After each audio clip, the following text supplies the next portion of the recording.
Shalom. Shalom. Sekali lagi shalom. Shalom. Terima kasih. Langsung saja kita buka bagian firman Tuhan yang akan kita pelajari pada hari ini. Kita buka di dalam kitab Injil Markus pasal 4 ayat 1 sampai 9. Injil Markus pasal 4 ayat 1 sampai 9. Kita akan membacanya secara bergiliran. Jadi ayat yang pertama saya akan membacakan dan ayat yang kedua teman-teman membacakan. Kita baca secara bergiliran hingga ayat yang ke-9. Bertemu? Baik. Saya bacakan teman-teman ayat yang kedua.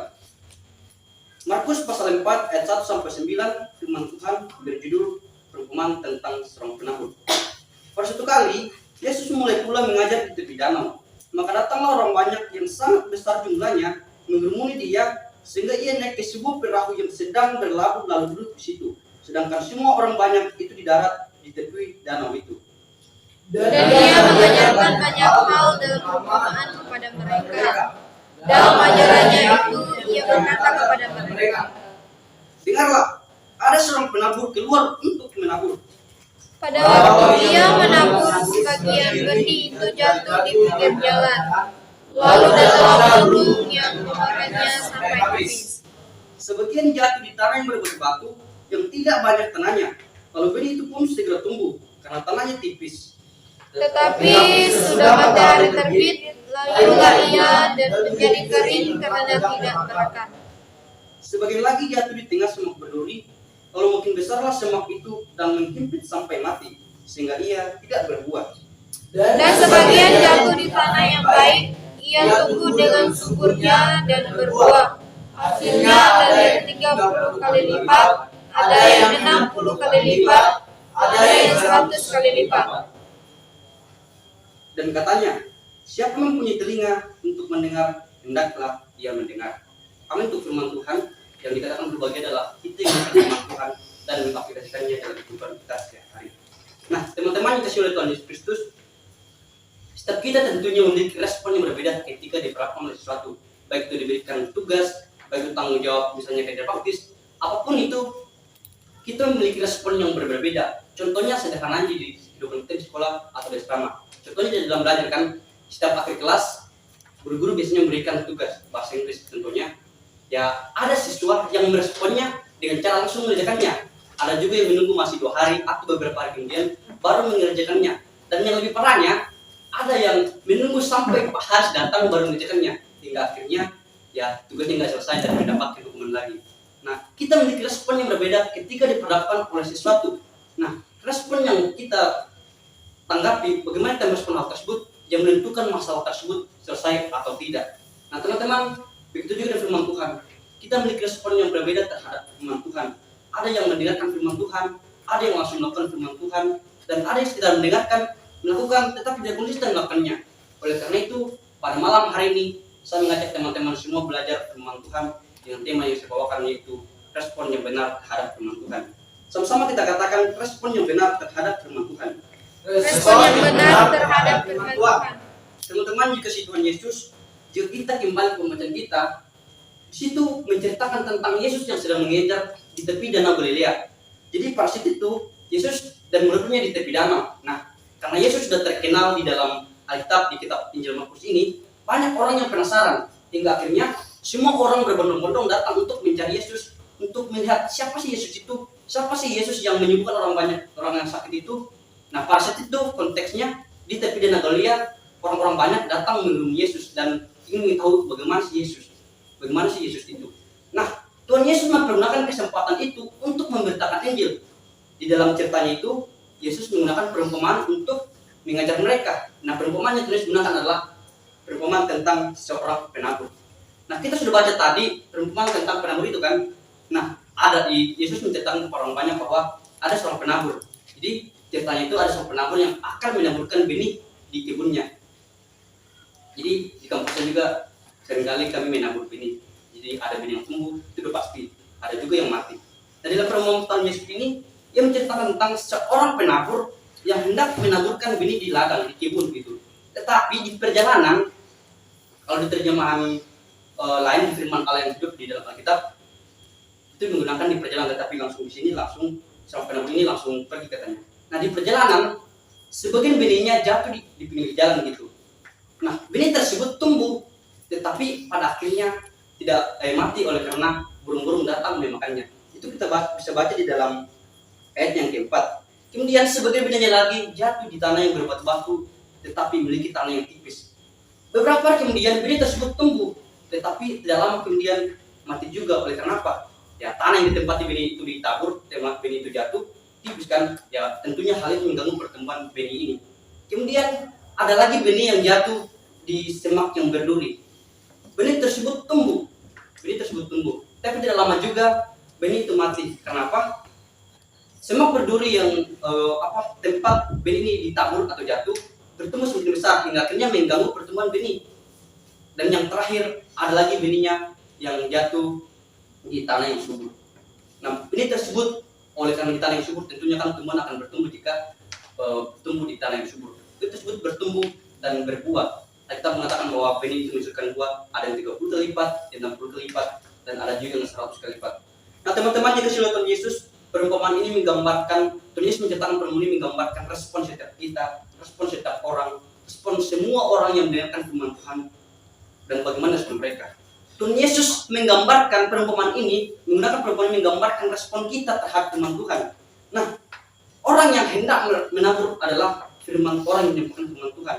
Sedangkan benih yang jatuh di pinggir jalan adalah kita atau orang yang mendengar firman Tuhan. Tetapi iblis mengambil benih tersebut, iblis mengambil firman Tuhan tersebut. Kira-kira mengapa? Nah, pertanyaan terhadap orang tersebut, mengapa bisa dia mendengar firman Tuhan tetapi orang tersebut tidak bertumbuh gitu? Iblis mengambil firman Tuhan tersebut. Pertanyaan mengapa? Nah itu arti perumpamaan Tuhan Yesus yang pertama, yaitu benih yang jatuh di pinggir jalan. Kemudian benih yang jatuh di tanah yang berbatu-batu tapi memiliki tanah yang tipis adalah orang yang mendengar firman Tuhan, menyambut firman Tuhan tersebut, tetapi tidak lama kemudian segera murtad juga oleh karena ketika dipengaruhi godaan. Ya hari ini, malam ini mendengar firman Tuhan, menyambut firman Tuhan, senang, sudah mendengar firman Tuhan, akan melakukannya, udah berkomitmen, udah yakin untuk melakukan firman Tuhan, untuk menghidupinya. Tetapi tidak lama kemudian setelah godaan, setelah nggak ada uang, setelah nggak ada sabun, mencuri, tidak mendengar firman Tuhan lagi. Nah orang yang seperti ini tidak memiliki pendirian. Itu arti dari perumpamaan yang kedua, yaitu benih yang jatuh di tanah yang berbatu tetapi memiliki tanah yang tipis. Kemudian benih yang jatuh di tanah yang memiliki semak berduri adalah orang yang mendengar firman Tuhan juga. Nah orang yang seperti ini seperti benih yang digambarkan Tuhan Yesus, yaitu orang yang mendengar firman Tuhan tetapi segera murtad juga. Setelah keyakinan kita bisa lihat di ayat yang ke-7, ayat ke-8, yang ke-7. Sebagian lagi jatuh di tengah semak berduri, lalu makin besarlah semak itu dan mengikutnya sampai mati sehingga tidak berbuah. Nah semua yang benih-benih tersebut bertumbuh tetapi pada akhirnya mati. Kemudian yang terakhir itu sebagian benih lagi jatuh di tanah yang subur gitu. Jadi tentunya kalau tanah benih atau apapun tumbuhan itu jika berada di tanah yang subur tentunya akan bertumbuh. Benih tersebut bertumbuh. Benih ini menggambarkan orang-orang yang mendengar firman Tuhan dan melakukannya. Orang yang mendengar firman Tuhan, Alkitab mengatakan bahwa akan bertumbuh dan berbuah. Buahnya akan dilihat dalam kehidupan sehari-hari. Bagaimana yang dilakukan temannya, bagaimana ia bertindak, bagaimana berpikir, bagaimana dia mengambil keputusan. Semua itu kita bisa lihat di dalam kehidupan sehari-hari. Nah teman-teman yang kasih oleh Tuhan Yesus, pertanyaannya adalah dari keempat benih yang Tuhan Yesus gambarkan yang merupakan respon setiap orang terhadap Tuhan, kita berada di posisi yang mana? Sebenarnya saya juga malu untuk menyampaikan firman Tuhan ini oleh karena secara tidak langsung menampar saya secara pribadi. Jadi saya menyampaikan firman Tuhan tetapi saya tidak melakukannya gitu. Saya tidak konsisten melakukannya. Orang yang berhak yang seharusnya menyampaikan firman Tuhan adalah orang yang mengatakan apa yang disampaikan oleh firman Tuhan, orang yang melakukan apa yang dikatakannya. Jadi hanya Yesus yang pernah melakukan hal itu. Tuhan Yesus mengatakan apa yang dilakukannya dan melakukan apa yang dikatakannya. Hanya orang yang melakukan apa yang dikatakannya yang berhak menyampaikan firman Tuhan seharusnya. Nah, jadi kita di tempat ini, kita semua di tempat ini, kita berada di yang mana? Apakah kita hanya mendengar firman Tuhan?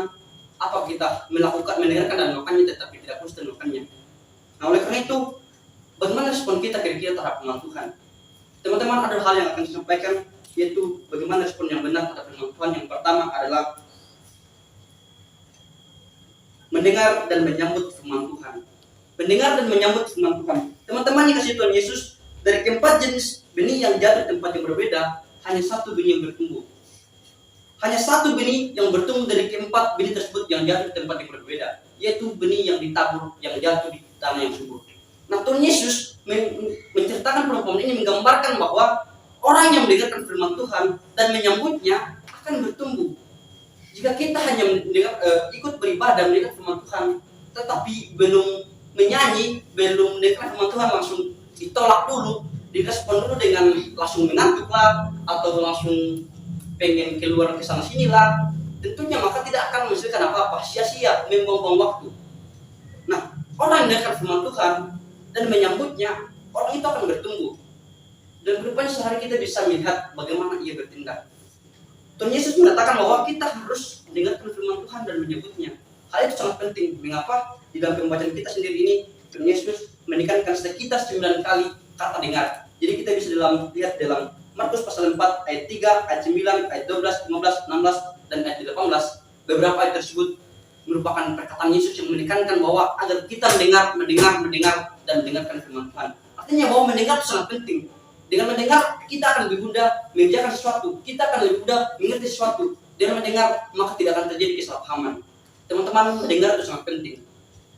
Kemudian, respon yang pertama. Bagaimana kita respon firman Tuhan dengan benar, yaitu mendengar dan menyambut firman Tuhan. Kemudian, respon yang benar yang kedua adalah konsisten melakukan firman Tuhan. Teman-teman yang dikasihi Tuhan Yesus, dari 4 benih yang ditabur di tempat yang berbeda itu, semua benih tersebut bertumbuh. Semua bertumbuh, tetapi memiliki hasil yang berbeda. Ada yang bertumbuh, tidak lama kemudian langsung mati. Ada yang bertumbuh, berbuah, tapi tidak lama langsung mati juga. Kenapa? Memiliki respon yang tidak benar terhadap firman Tuhan. Respon yang benar itu sangat penting, teman-teman. Respon yang benar ketika kita menghadapi sesuatu yang kita tidak sukai, membuat kita semakin kaya dengan hikmat, dengan pengetahuan, kecerdasan. Semuanya berawal dari respon yang benar. Tidak ada masalah yang menjadi masalah adalah bagaimana kita merespon masalah tersebut. Itu harus teman-teman ingat. Kita harus menanamkan hal itu di pikiran kita. Kenapa? Itu sangat penting. Respon yang benar. Jadi kita yang mendengarkan firman Tuhan namun tidak meresponnya dengan benar, percuma, buang-buang waktu, sia-sia.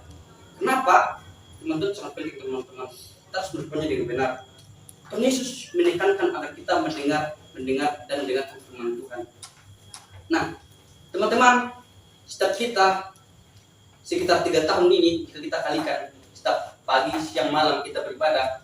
Kira-kira berapa kali kita mendengarkan firman Tuhan? Lalu pertanyaan adalah, sudah berapa firman Tuhan kita lakukan? Lalu pertanyaan adalah, apa kita sudah konsisten melakukan firman tersebut? Kita semua orang bisa mendengarkan dan melakukan firman Tuhan, tetapi tidak semuanya yang bisa konsisten melakukannya. Konsisten sangat penting untuk melakukan firman Tuhan. Oleh karena apa? Dengan konsisten kita akan menghasilkan buah. Tuhan Yesus menuntut buah kita. Tuhan Yesus menuntut kita agar kita menjadi teladan. Itulah tujuan kita berada di dunia ini, yaitu meneladani Yesus Kristus. Tuhan Yesus dalam sepanjang kehidupannya di dunia benar-benar memberikan teladan. Nah, semua itu berawal dari respon yang benar terhadap firman Tuhan. Kita harus menjadi teladan. Bagaimana caranya? Dengan firman Tuhan. Bagaimana caranya supaya kita berbuah? Ya, respon dan mendengar firman Tuhan dengan benar. Bagaimana caranya supaya kita menghasilkan buah? Ya, kita harus konsisten melakukan firman Tuhan tersebut. Jadi teman-teman, konsisten melakukan firman Tuhan adalah hal yang sangat penting. Kita harus merespon firman Tuhan dengan benar. Jadi kedua hal ini, yaitu mendengar dan menyambut firman Tuhan dan konsisten melakukan firman Tuhan adalah respon yang benar terhadap firman Tuhan. Jadi kita harus merespon firman Tuhan dengan benar, karena dengan firman Tuhan dengan benar maka kita akan menghasilkan buah. Jadi teman-teman, firman Tuhan disampaikan malam hari ini, kiranya kita dengarkan semuanya dan mengingatkan kita agar kita merespon firman Tuhan dengan benar. Jadi firman Tuhan tertutup dengan doa, kita berdoa. Terima kasih Tuhan Yesus buat firman yang kami belajar malam hari ini. Kiranya firman ini memberkati kami, mengajari kami Tuhan, membimbing kami dalam kebenaran, dan kami bisa mengaplikasikan kehidupan kami sehari-hari. Terima kasih Tuhan Yesus. Di dalam Yesus Kristus kami berdoa dan bersyukur Bapa di surga. Haleluya.